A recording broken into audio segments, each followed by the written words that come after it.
Hello guys, I'm Glauco Longhi, a character artist working in the video game industry. Well, most of you probably think that my artistic background came from the traditional art, but that's not totally true. I started studying and working with 3D and digital art back in 2007.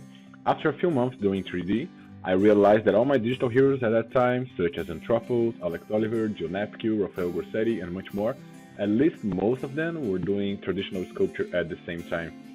Some of them still do it a lot, and some would rarely do, but in general, they had this contact with traditional sculpting, and I'm sure it's one of the keys to really improve your work. So my strategy at that time was to jump right into it, and after a few years I was running my own studio doing mainly traditional art of all kinds, from makeup effects to collectible busts, latex masks, and some realistic silicone busts, and much more. I've also run a mini school for the past 4 years, and I taught a lot of students, and most of them were digital artists as well, so I kind of know a lot of problems you might face for this journey becoming a traditional artist. Anyways, I decided to do this overview to encourage some of you trying a bit of traditional sculpting. I know that it's not easy and will take some time to really get into it, but at least you guys will have a kind of support and direction on how to start it. So I really hope you enjoyed this tutorial. Feel free to drop me questions anytime, and see you soon. Bye. Let's start out with sculpting tools. As you can see, I have few different tools here, and I'll try to show you how they work. To be honest, I only use 3 or 4 to sculpt something, but it's good to have a variety of tools in hand just in case you need them. This is the loop tool. It's mainly used to carve out, and I would say it's basically the inverted standard brush in ZBrush. Yeah, so you can draw, you can carve, and that's pretty much it. This is probably my favorite tool ever. I know some of sculptors that only use the spatula to sculpt everything, so basically you can do a lot of things with this tool. You can carve, you can draw, you can smooth out surface, so I love this tool. And this tool that I'm using here, it's made by Camper, and it has a rounded shape in one side and a flat surface on the other side, so you can really do a lot of stuff with just this tool. And on the other side of it, there's a small loop tool, so really you just need this tool to do whatever you want. So as you can see, I had this carve, this kind of hole, and I'm smoothing out the surface, and I am blending the shapes. It's really amazing. I mean, if I had to choose just one tool, this would be my choice, for sure. Rake tools. These are basically used to refine the surface a bit more, and I will use them for sculpting secondary shapes. I like to use them for large scale pieces, but sometimes I do use them for small busts as well. They are very useful for sculpting prosthetic and to blend the edges. It's kind of hard to explain how they work, but it's really handy. So you can get the right thickness with the use of them. So you should try it and see. Adding clay. It's definitely one of my favorite ways of sculpting, and I do it a lot. I'd rather be adding than removing, but I kind of do a mix between both of them. So you want to add these pieces of clay in the direction of the form, and I would compare it with the clay or clay tubs brush in ZBrush, or even the move brush in some cases.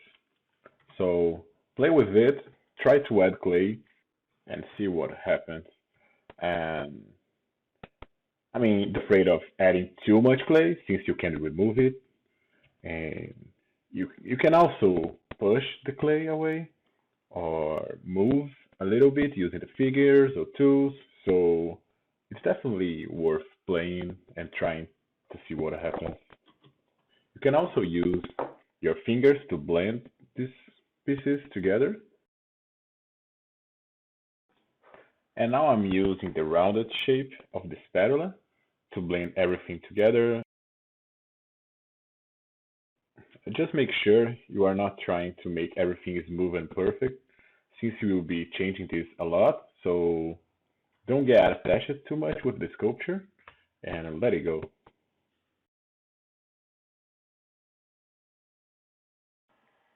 Smoothing out the surface would be my final pass.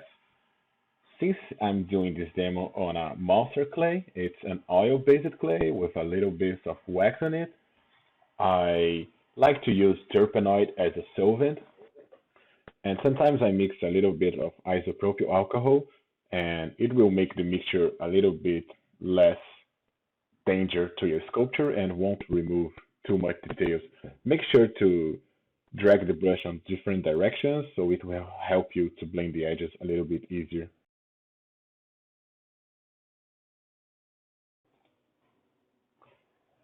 Here we have a time lapse of me creating a base for this mini sculpture. And as you can see, you only need a wood base, aluminum wire, a plier, and some glue. And that's it. Sculpting materials. We could talk hours about the different options and materials to sculpt it on, but I just want to show you my two favorite mediums to make things easier for you all. On the left side, we have oil-based clay, and here I'm showing you monster clay, my favorite so far.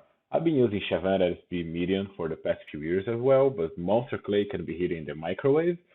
It's not toxic, and it's really amazing. Oil-based clay won't dry out, so you'll have to mold your piece to be able to have something that will last forever. But you shouldn't be too much concerned with it now. So just sculpt, take some pictures, and mat it down again to start your next piece. On the right side, we have something called Super Sculpting. It's very soft, but it can be heated in the oven so it will cook and become ceramic. It's definitely a better option for one-of-a-kind pieces, and I like doing small heads and painting with acrylics and watercolors. Well, this is the end of the overview. I really hope you learned something out of it, and I hope to see you soon. Please share it with your friends so I can keep doing this sort of tutorials, and again, let me know your thoughts. Drop me a message, man. Stay tuned because I have much more stuff coming. If you are just starting out in this business, here we have a few of my main traditional sculptures heroes. And if you haven't heard of any of them, come on.